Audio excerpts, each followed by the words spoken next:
ब्रह्ममुरारिसुराचितलिङ्गम् निर्मलभासितशोभितलिङ्गम् जन्मज दुःखविनाशकलिङ्गम् तत्प्रणमामि सदा शिवलिङ्गम्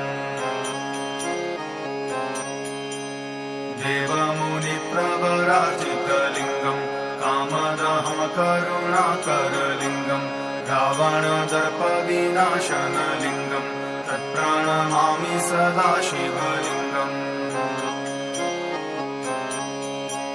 सर्वसुगन्धिसुलेपितलिङ्गम् बुद्धिविवर्धनकारणलिङ्गम् सिद्धसुरासुरवन्दितलिङ्गम् तत्प्रणमामि सदा शिवलिङ्गम् कनकमहामणिभूषितलिङ्गम् फणिपतिवेष्टितशोभितलिङ्गम् दक्षसूयज्ञविनाशनलिङ्गम् तत्प्रणमामि सदा शिवलिङ्गम्